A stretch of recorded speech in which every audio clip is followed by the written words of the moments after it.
नमस्कार दोस्तों, आपके अपने चैनल हमारे संस्कार में आपका बहुत बहुत स्वागत है। आज हम आपके लिए लेकर आए हैं कार्तिक मास कथा अध्याय 26, 27 और 28। क्योंकि किसी कारणवश हमारी कुछ कथाएं अभी छूट गई हैं, तो उन्हें हम इस एक ही वीडियो में आपको सुनाने का प्रयास करेंगे। कृपया हमें सपोर्ट कीजिएगा और हमारा सहयोग दीजिएगा। अगर आप हमारे चैनल पर नए हैं और अभी तक आपने चैनल को सब्सक्राइब नहीं किया है, तो आप सभी से निवेदन है, प्लीज़ हमारे चैनल को सब्सक्राइब करें, वीडियो को लाइक करें, ज़्यादा से ज़्यादा शेयर करें ताकि इन कथाओं के श्रवण का लाभ और लोगों को भी मिल सके। बेल आइकन को दबाना ना भूलें ताकि हमारी आगे आने वाली हर वीडियो की जानकारी आपको नोटिफिकेशन के जरिए मिल जाया करे। परमपिता परमेश्वर की कृपा आप सभी पर बनी रहे, आपके घर में अन्न धन के भंडार भरे रहें। कमेंट्स बॉक्स में जय श्री कृष्ण हर हर महादेव लिखना ना भूलें। तो चलिए अब शुरू करते हैं कार्तिक मास महात्म्य का आगे का वृतांत। शौनकादि 88,000 ऋषियों ने पूछा, हे सूत जी, अब कृपा करके आप यह भी बताएं कि किसी दूसरे के द्वारा संकल्प करके दिया हुआ पुण्य लगता है या फिर बिना दिए हुए भी मिल जाता है। तब श्री सूत जी कहने लगे, हे ऋषियों, पाप और पुण्य दोनों बिना दिए हुए भी मिल जाते हैं।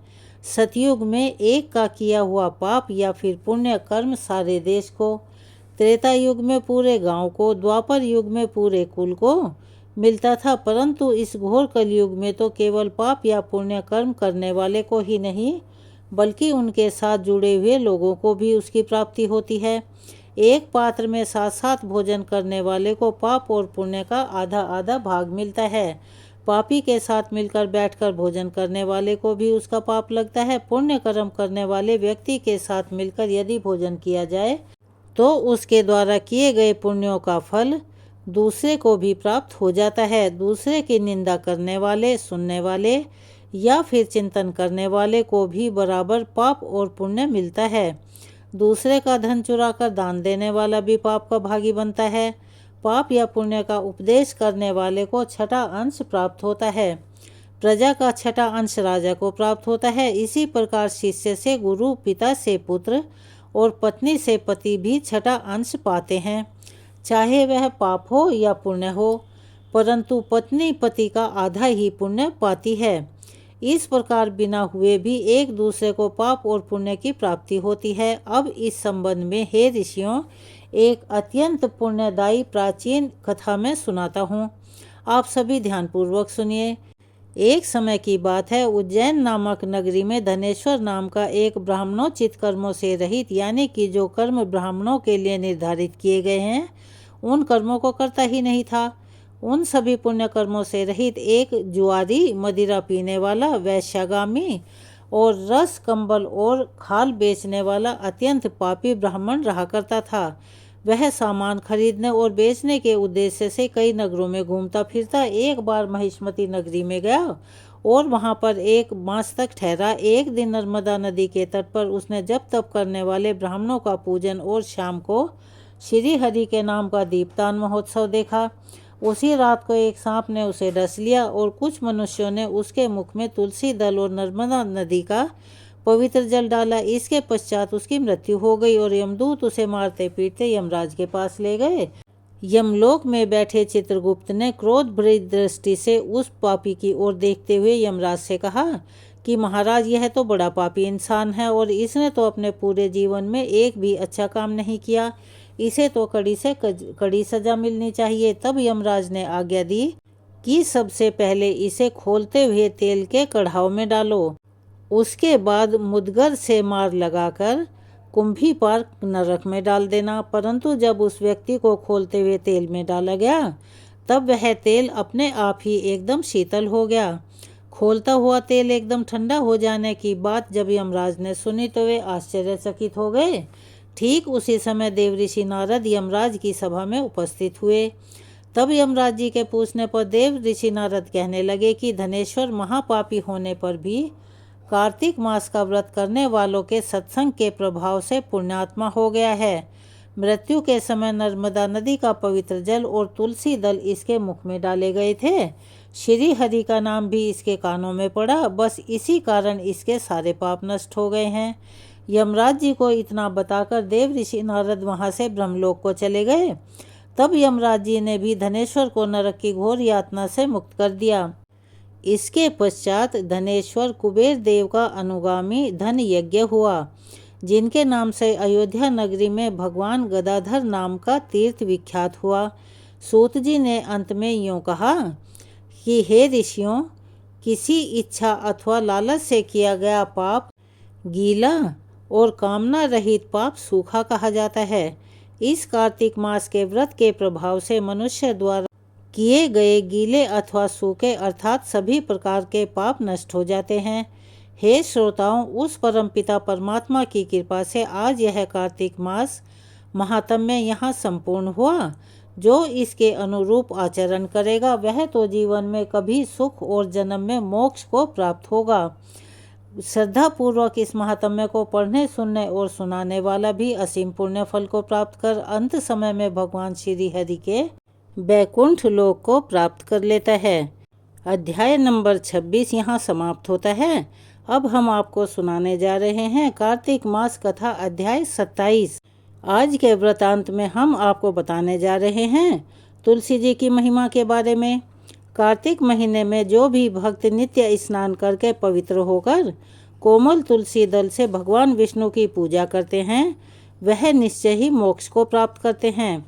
प्राचीन काल में भक्त विष्णुदास भक्ति पूर्वक तुलसी पूजन से शीघ्र ही भगवान के धाम को चला गया और राजा चोल उसकी तुलना में गौण हो गए।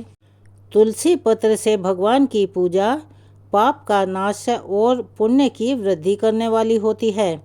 अपनी लगाई हुई तुलसी जितनी अपनी जड़ को फैलाती है उतने ही सहस्त्रों युगों तक मनुष्य ब्रह्मलोक में प्रतिष्ठित रहता है। अगर कोई तुलसी मिले जल में स्नान करता है तो वह पाप मुक्त होकर धन्य हो जाता है। जिसके घर में तुलसी का पौधा विराजमान रहता है उसका घर स्वयं तीर्थ के समान हो जाता है।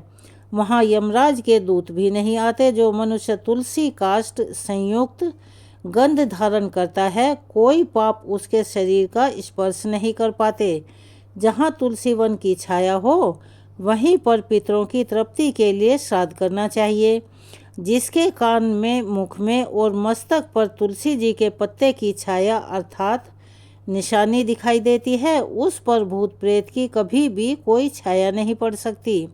आदि काल में हरि मेधा और सुमेधा नाम के दो ब्राह्मण थे।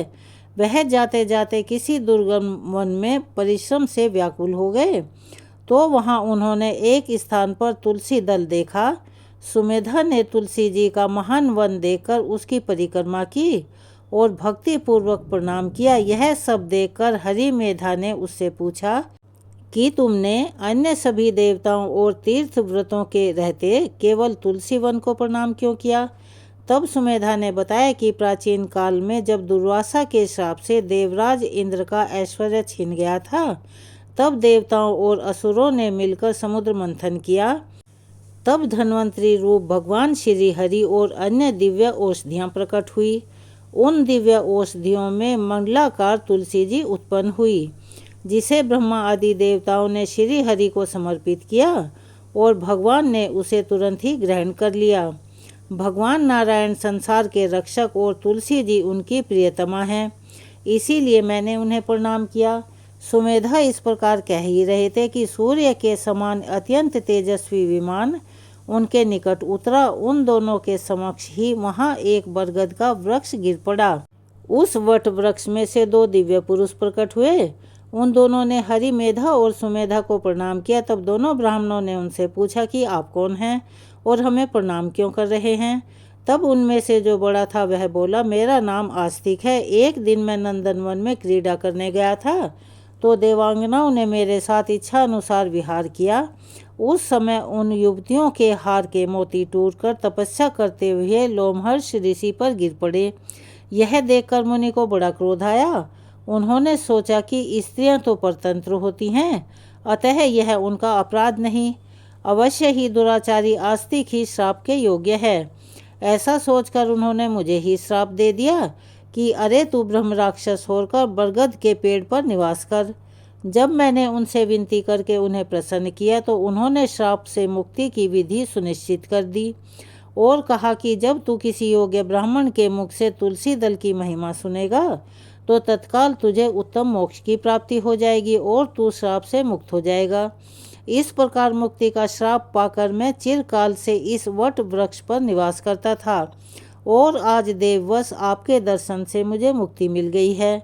फिर वे दोनों श्रेष्ठ ब्राह्मण परस्पर पूर्णमयी तुलसी जी की प्रशंसा करते हुए तीर्थ यात्रा को चल दिए। इसीलिए भगवान विष्णु को प्रसन्नता देने वाले इस कार्तिक मास में तुलसी जी की पूजा अवश्य ही करनी चाहिए। द्वापर युग का प्रारंभ कार्तिक शुक्ल नवमी को हुआ था। इसीलिए कार्तिक शुक्ल नवमी से एकादशी तक मानव विधि विधान से तुलसी विवाह का उत्सव करें तो उसे सर्वश्रेष्ठ दान कन्यादान का फल प्राप्त होता है। पूर्व काल में कनक की पुत्री किशोरी ने एकादशी के दिन संध्या के समय तुलसी जी की वैवाहिक विधि संपन्न की थी। इससे वह वैधव्य दोष से मुक्त हो गई थी।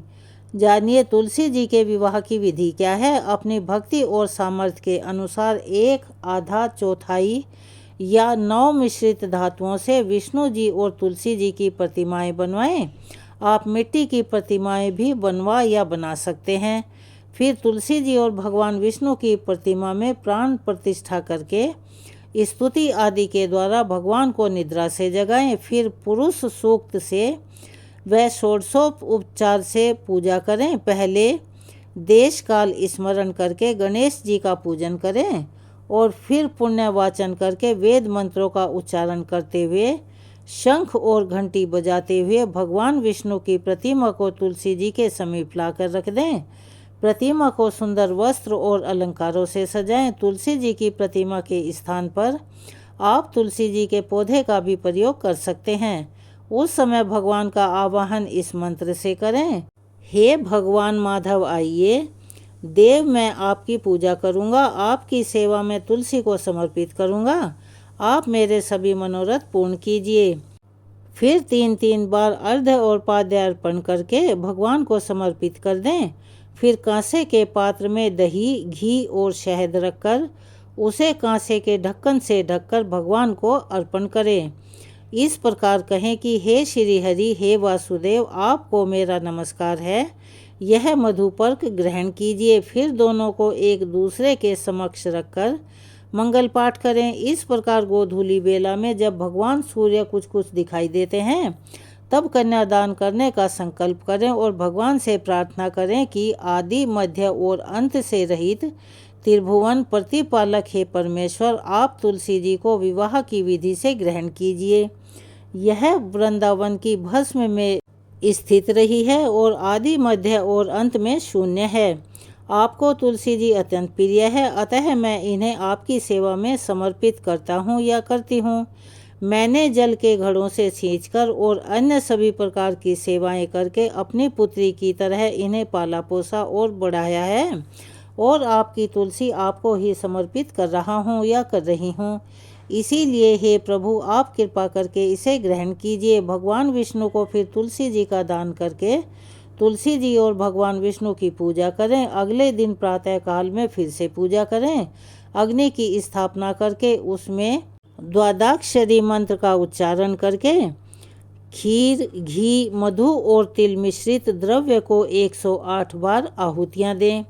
आप चाहें तो पंडित जी को बुलाकर हवन की शेष पूजा भी करवा सकते हैं।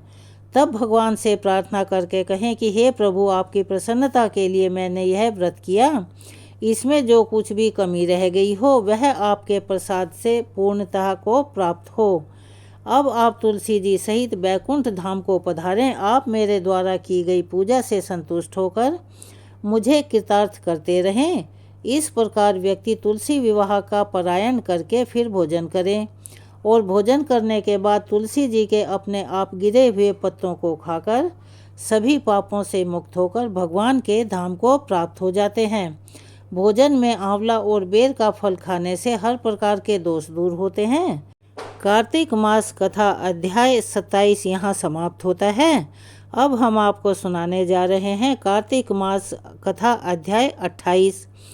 तो देवऋषि नारद ने श्री ब्रह्मा जी से पूछा कि हे ब्रह्मा जी, अब आप मुझे कृपया कर यह बतलाइए कि तुलसी दलों को किस प्रकार तोड़ना चाहिए और किन किन तिथियों में तुलसी दल नहीं तोड़े जाते हैं। तुलसी दल तोड़ने का विशेष मंत्र कौन सा है, और इसके अलावा आप मुझे कृपा कर अब तुलसी जी की महिमा का भी वर्णन अवश्य ही कीजिए। तब देवऋषि नारद के प्रश्नों का उत्तर देते हुए श्री ब्रह्मा जी ने कहा, हे नारद, तुलसी दल या पत्तियां जब भी तोड़नी हो तो उसके लिए वैधृति और व्यतिपात इन दो योगों का रविवार, एकादशी, अमावस्या और पूर्णिमा इन तिथियों में संक्रांति और जन्म मरण छूत में तुलसी दल तोड़ना वर्जित माना जाता है। इन तिथियों को भूल से भी तुलसी दल नहीं तोड़ना चाहिए। संक्रांति, अमावस्या, एकादशी और रात्रि और दोनों संध्याओं में, अर्थात सुबह सूर्योदय से पहले और शाम को सूर्यास्त के बाद कभी भी तुलसी दल ना तोड़ें। किंतु तुलसी दल के बिना श्री हरि की पूजा पूर्ण नहीं मानी जाती। इसीलिए निषेध समय में तुलसी वृक्ष से अपने आप गिरी हुई पत्तियों से भी पूजा की जा सकती है। पहले दिन के पवित्र स्थान पर रखे हुए तुलसी दल से भी भगवान की पूजा की जा सकती है। अर्थात कहने का मतलब यह है कि जो तुलसी दल आपने एक दिन पहले भगवान को अर्पित किए हैं, उन्हीं को दोबारा गंगा जल से धोकर भगवान को अर्पित कर सकते हैं। शालिग्राम भगवान की पूजा के लिए इन वर्जित तिथियों में भी तुलसी दल तोड़े जा सकते हैं।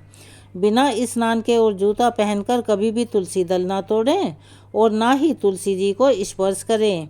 हे देवऋषि, अब मैं तुम्हें तुलसी दल तोड़ने का नियम भी बताता हूँ। तुलसी का एक एक पत्ता ना तोड़कर पत्तियों के साथ अग्रभाग को तोड़ना चाहिए। तुलसी की मंजरी सभी फूलों से बढ़कर मानी जाती है।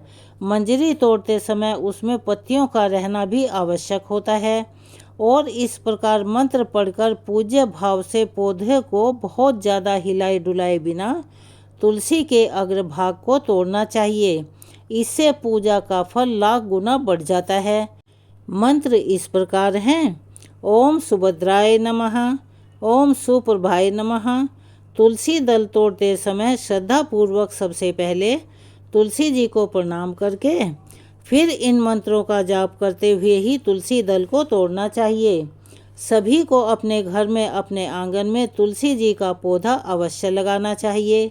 जहाँ पर नित्य नेम से तुलसी जी की पूजा होती है, उस घर में साक्षात लक्ष्मी जी का वास होता है और स्वयं भगवान नारायण तुलसी जी को अपने मस्तक पर धारण करते हैं, क्योंकि यह मोक्ष कारक तो है ही, भगवान की भक्ति भी प्रदान करती है और भगवान की उपासना, पूजा और भोग में तुलसी दलों का होना अनिवार्य माना गया है।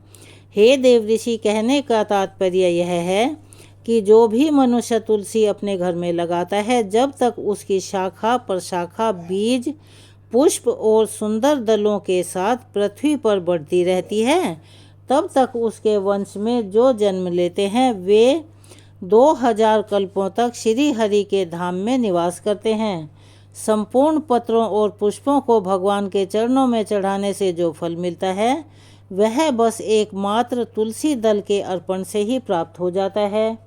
100 भार स्वर्ण और 400 भार चांदी के दान का जो फल है, वही तुलसी वन के पालन से मनुष्य को बड़ी सुगमता से प्राप्त होता है।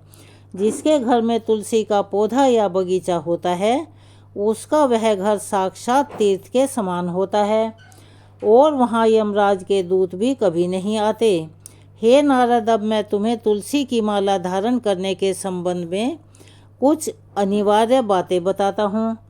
तुलसी की माला धारण करने वाले संबंध में शालिग्राम पुराण में कहा गया है कि भोजन करते समय तुलसी की माला का गले में होने से अनेक यज्ञों का पुण्य प्राप्त होता है। जो कोई तुलसी की माला धारण करके स्नान करता है, उसे गंगा स्नान करने जैसी सारी नदियों के स्नान का फल प्राप्त हो जाता है। तुलसी माला तुलसी जी के पौधे से निर्मित की जाती है। तुलसी परम पवित्र और पावन होती है। आध्यात्मिक तथा औषधीय गुणों से अपने आप में परिपूर्ण है। इस माला से भगवान विष्णु, श्री राम, श्री कृष्ण और गायत्री मंत्र का जाप अत्यंत शुभदायक और लाभप्रद होता है। दीक्षित साधु संत और गृहस्थी भक्तजन इसे कंठी के रूप में भी धारण करते हैं। तुलसी वन के नीचे किया गया पिंडदान पितरों के लिए अक्षय होता है, उन्हें मोक्ष प्रदान करता है। गले में तुलसी जी की माला धारण करने से जीवन शक्ति बढ़ती है, बहुत से रोगों से मुक्ति मिलती है। इस माला को धारण करने से शरीर स्वस्थ होता है, शरीर निर्मल, रोग मुक्त और सात्विक बनता है। तुलसी शरीर की विद्युत संरचना को सीधे सीधे प्रभावित करती है। इसको धारण करने से शरीर में विद्युत शक्ति का प्रभाव बढ़ता है, अर्थात एनर्जी आती है और जीव कोशों द्वारा धारण करने में सामर्थ्य में वृद्धि होती है। गले में माला पहनने से बिजली की लहरें निकलकर रक्त संचार में रुकावट नहीं आने देती, अर्थात ब्लड सर्कुलेशन अच्छा रहता है। प्रबल विद्युत शक्ति के कारण धारा के चारों ओर चुंबकीय मंडल विद्यमान रहता है। तुलसी की माला गले में धारण करने से आवाज़ सुरीली होती है, गले के रोग नहीं होते और हृदय पर झूलने वाली तुलसी माला फेफड़े और हृदय के रोगों से बचाती है। इसे धारण करने वाले के स्वभाव में सात्विकता का संचार होता है। तुलसी माला धारक के व्यक्तित्व को आकर्षक बनाती है। अगर तुलसी की लकड़ी से बनी हुई मालाओं से अलंकृत होकर मनुष्य देवताओं और पितरों के निमित्त पूजन आदि कार्य करें तो वह कोटि गुना फल देने वाला होता है। जो मनुष्य तुलसी की लकड़ी से बनी हुई माला भगवान विष्णु को अर्पित करके पुनः प्रसाद के रूप में उसे भक्ति पूर्वक धारण करता है, उसके सभी पाप समूल नष्ट हो जाते हैं। तुलसी जी के दर्शन करने पर सारे पाप समुदाय अपने आप ही भस्म हो जाते हैं। स्पर्श करने पर यह शरीर को पवित्र बनाती है, प्रणाम करने पर रोगों का निवारण करती है और जल से सींचने पर यमराज को भी भय पहुंचाती है। तुलसी लगाने पर यह भगवान के समीप ले जाती है और भगवत चरणों में चढ़ाने पर मोक्ष रूपी फल प्रदान करती है। देवऋषि नारद को तुलसी जी की महिमा का वर्णन करके श्री ब्रह्मा जी कुछ क्षणों के लिए मौन हो गए। तो आज के हम अपने कार्तिक मास कथा अध्याय 28 को यहीं विराम देते हैं। चलिए अब हम सुनाते हैं कार्तिक मास कथा अध्याय 29। एक समय महाराज पृथु ने देवऋषि नारद से पूछा, देवऋषि मैंने सुना है कि जय और विजय भी भगवान विष्णु के द्वारपाल हैं। उन्होंने अपने पूर्व जन्म में ऐसा कौन सा पुण्य किया था कि जिससे भगवान के समान रूप धारण करके वे बैकुंठ धाम के द्वारपाल हुए। तब देवऋषि कहने लगे, हे राजन, पूर्व काल में तृणबिंदु की कन्या देवहूति के गर्भ से महर्षि कर्दम की दृष्टि मात्र से 2 पुत्र उत्पन्न हुए। उनमें से बड़े का नाम जय और छोटे का नाम विजय हुआ। बाद में उसी देवहूति के गर्भ से योग धर्म के जानने वाले भगवान कपिल उत्पन्न हुए। जय और विजय सदा भगवान की भक्ति में लीन रहा करते थे। वे नित्य अष्टाक्षरी मंत्र का जप और वैष्णव व्रतों का पालन करते थे। एक समय राजा मरुत ने उन दोनों को अपने यज्ञ में बुलाया। वहाँ जय ब्रह्मा बनाए गए और विजय आचार्य। उन्होंने यज्ञ की संपूर्ण विधि पूर्ण की और यज्ञ के अंत में अब व्रत स्थान के बाद राजा मरुत ने उन दोनों को बहुत सारा धन दिया। धन लेकर दोनों भाई अपने आश्रम में गए। वहाँ उस धन का बंटवारा करते समय दोनों में परस्पर विवाद हो गया। जय ने कहा कि इस धन को बराबर बराबर बांट लिया जाए। विजय का कहना था कि नहीं, जिसको जो मिला है वह उसी के पास रहे। तब जय ने क्रोध में आकर लोभी विजय को शाप दे डाला कि तुम ग्रहण करके दान देते नहीं हो, इसीलिए ग्रह अर्थात मगरमच्छ हो जाओ। जय के श्राप को सुनकर विजय ने भी उसे श्राप दे दिया कि तुमने घमंड से भ्रांत होकर श्राप दिया है, इसीलिए तुम मातंग अर्थात हाथी की योनि में जाओ। और उन्होंने भगवान से श्राप निवृत्ति के लिए प्रार्थना की। श्री भगवान कहने लगे कि तुम दोनों ही मेरे भक्त हो, तुम्हारा यह वचन तो कभी भी असत्य नहीं होगा। तुम दोनों अपने ही द्वारा दिए गए श्राप को भोग कर फिर बाद में मेरे धाम को प्राप्त होगे। ऐसा कहकर भगवान विष्णु अंतर्ध्यान हो गए। तदंतर वे दोनों गंडकी नदी के तट पर ग्रह और गज हो गए। उस योनि में भी उन्हें पूर्व जन्म का स्मरण बना रहा और वे भगवान विष्णु के व्रत में लीन रहे। किसी समय वह गजराज कार्तिक मास में स्नान के लिए गंडकी नदी में गया, तो उस समय ग्रह ने श्राप के कारण उसको स्मरण करते हुए गज को पकड़ लिया। ग्रह अर्थात मगरमच्छ से पकड़े जाने पर गजराज ने भगवान नारायण का स्मरण किया। तभी भगवान विष्णु शंख, चक्र और गदा धारण किए वहां प्रकट हो गए। उन्होंने चक्र चलाकर ग्रह और गजराज का उद्धार किया और उन्हें अपने ही जैसा रूप देकर बैकुंठ धाम को ले गए। तब से वह स्थान हरि अक्षेत्र के नाम से प्रसिद्ध है। वे ही दोनों विश्व विख्यात जय और विजय हैं, जो भगवान विष्णु के द्वारपाल हुए हैं।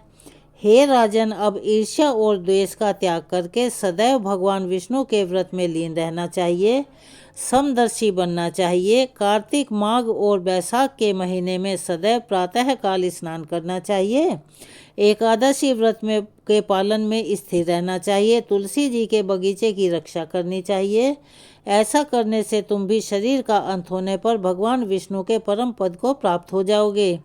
भगवान विष्णु को संतुष्ट करने वाले तुम्हारे इस व्रत से बढ़कर ना यज्ञ है, ना दान और ना ही तीर्थ आदि हैं। देव ऋषि नारद ने कहा, हे राजन, धर्मदत्त को इस प्रकार का उपदेश देकर वे दोनों पार्षद उस कलह के साथ बैकुंठ धाम को चले गए। धर्मदत्त जीवन भर भगवान के व्रत में स्थिर रहे और देह त्यागने के बाद उन्होंने अपनी दोनों पत्नियों के साथ बैकुंठ धाम की प्राप्ति कर ली।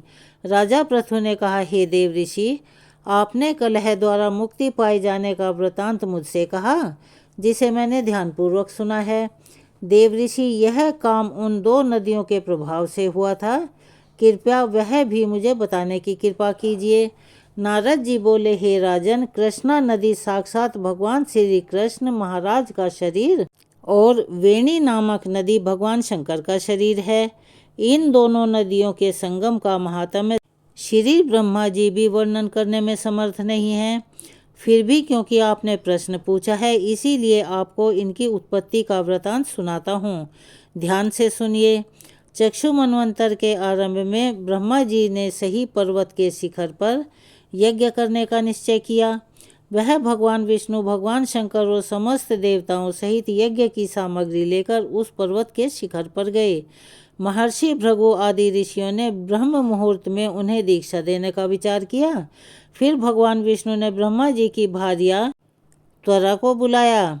वह बड़ी धीमी गति से आ रही थी। इसी बीच में भृगु जी ने भगवान विष्णु से पूछा कि हे प्रभु, आपने त्वरा को बुलाया है, अगर वह यथा समय पर यहाँ नहीं आती है तो आप गायत्री को ही स्त्री मानकर दीक्षा विधान कर दीजिएगा। क्या गायत्री कर्म में ब्रह्मा जी की स्त्री नहीं हो सकती? नारद जी ने कहा, हे राजन, भगवान विष्णु की इस बात का समर्थन भगवान शंकर ने भी किया। यह बात सुनकर भृगु जी ने गायत्री जी को ही ब्रह्मा जी के दाईं ओर बिठाकर दीक्षा विधान आरंभ कर दिया। जिस समय ऋषि मंडल गायत्री जी को दीक्षा देने लगा, उसी समय त्वरा आ गई और ब्रह्मा जी के दाईं ओर गायत्री जी को बैठा देखकर ईर्ष्या से कुपित होकर त्वरा बोली, जहाँ अपूज्यों की पूज्यता और अप्रतिष्ठित होता है, वहाँ पर दुर्भिक्ष, मृत्यु और भय तीनों अवश्य ही हुआ करते हैं। यह गायत्री ब्रह्मा जी की दाईं ओर मेरे स्थान पर विराजमान हुई है, इसीलिए यह अदृश्य बहने वाली नदी होगी। आप सभी देवताओं ने बिना विचारे इसे मेरे स्थान पर बिठाया है, इसीलिए आप सभी जड़ रूप नदियाँ हो जाएंगे। नारद जी राजा पृथु से बोले, राजन, इस प्रकार त्वरा के शाप को सुनकर गायत्री जी क्रोध से आग बबूला होकर अपने होठ चबाने लगी।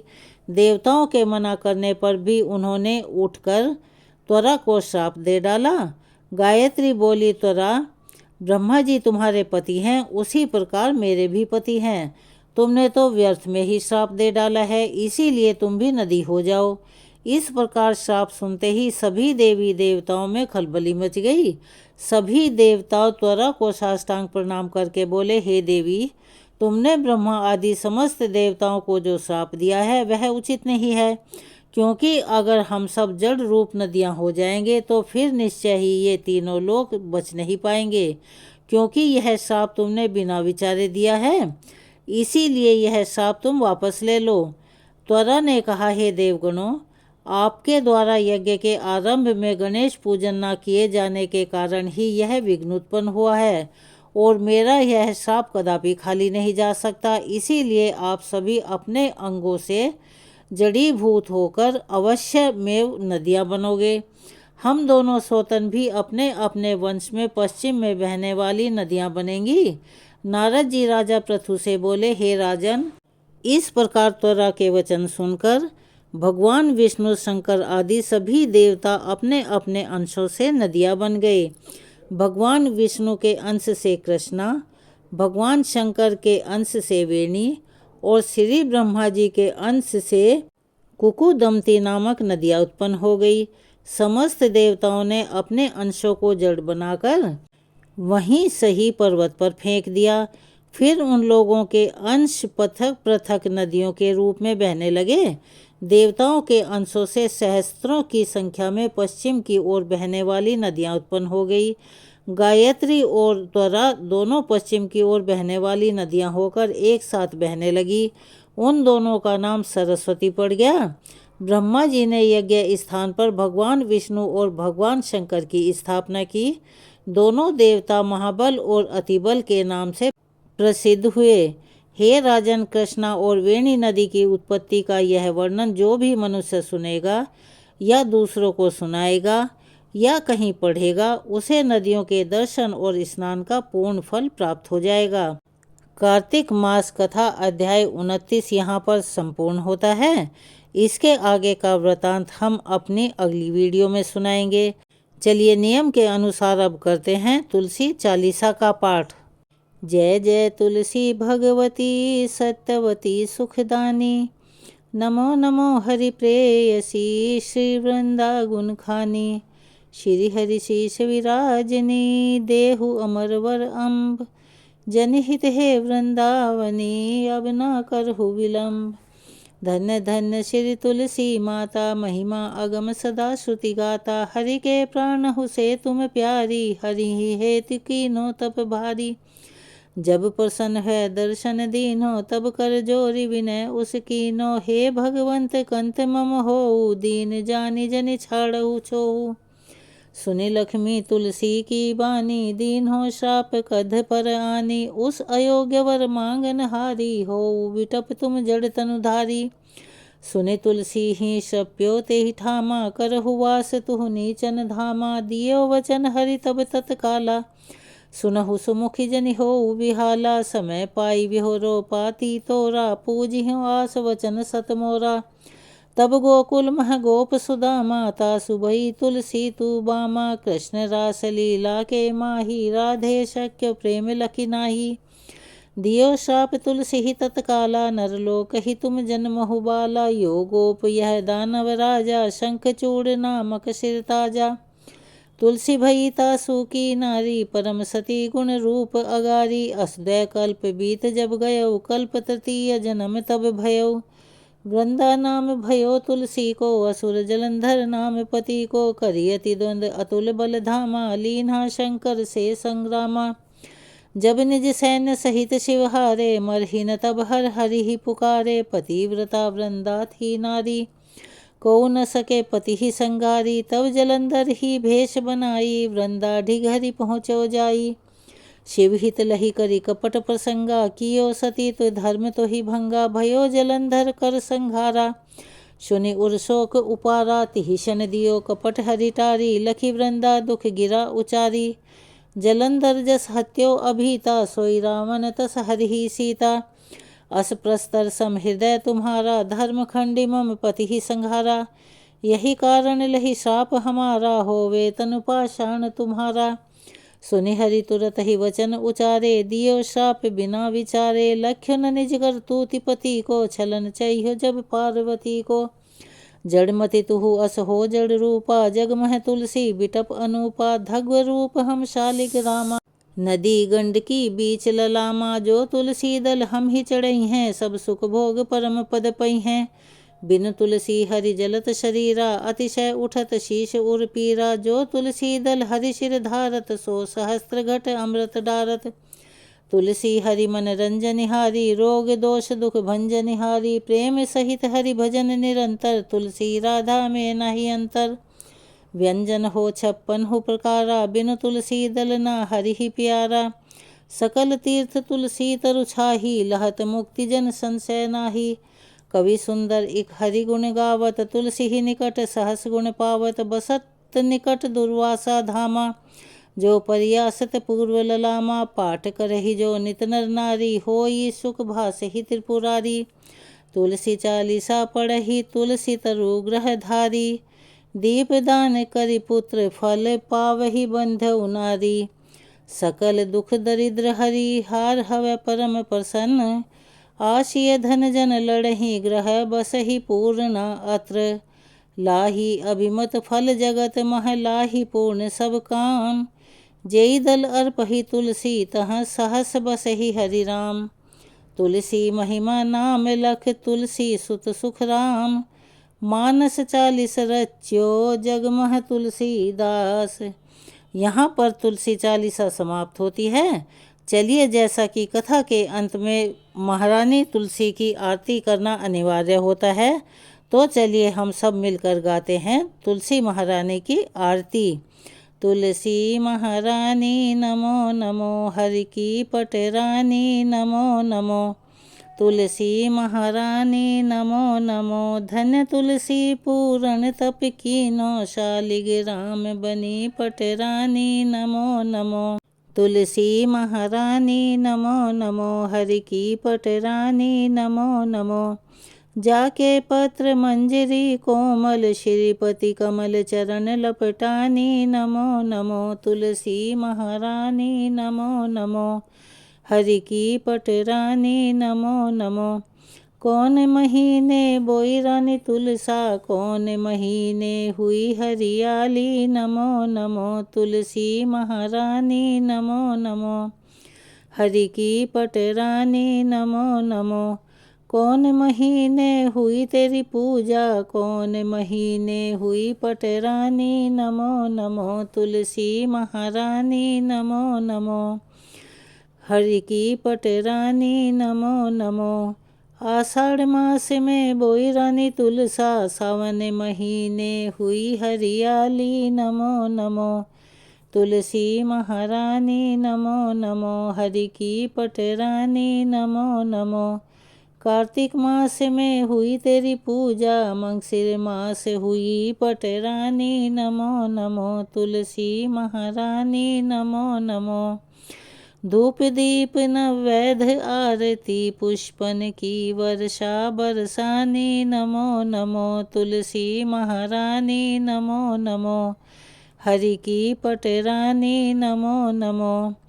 56 भोग 36 व्यंजन, बिन तुलसी हरि एक न मानी नमो नमो। तुलसी महारानी नमो नमो, हरि की पटरानी नमो नमो। जो तुलसी को सवेरे गाए, श्री कृष्ण के दर्शन पाए नमो नमो। तुलसी महारानी नमो नमो, हरि की पटरानी नमो नमो। जो तुलसी को दोपहर को गाए, खीर खांड का भोग लगाए नमो नमो। तुलसी महारानी नमो नमो, हरि की पटरानी नमो नमो। जो तुलसी को सांझ को गाए, श्री कृष्ण की आरती उतारे नमो नमो। तुलसी महारानी नमो नमो, हरि की पटरानी नमो नमो। जो तुलसी को रात को गाए, श्री कृष्ण के चरण दबाए नमो नमो। तुलसी महारानी नमो नमो, हरि की पटरानी नमो नमो। सब सखी मैया तेरो यश गावे, भक्ति दान दीजे महारानी नमो नमो। तुलसी महारानी नमो नमो, हरि की पटरानी नमो नमो। तुलसी महारानी नमो नमो, हरि की पटरानी नमो नमो। तुलसी माता की आरती यहाँ संपूर्ण होती है। अगर आप हमारे चैनल पर नए हैं और अभी तक आपने चैनल को सब्सक्राइब नहीं किया है, तो प्लीज़ हमारे चैनल को सब्सक्राइब करें, वीडियो को लाइक करें, ज़्यादा से ज़्यादा शेयर करें, बेल आइकन को दबाना ना भूलें, ताकि हमारी आगे आने वाली वीडियो की जानकारी आपको नोटिफिकेशन के ज़रिए मिल जाया करे। कमेंट्स बॉक्स में जय श्री कृष्णा, हर हर महादेव लिखना ना भूलें। अपना सहयोग और प्यार हमें ऐसे ही प्रदान करते रहें। धन्यवाद।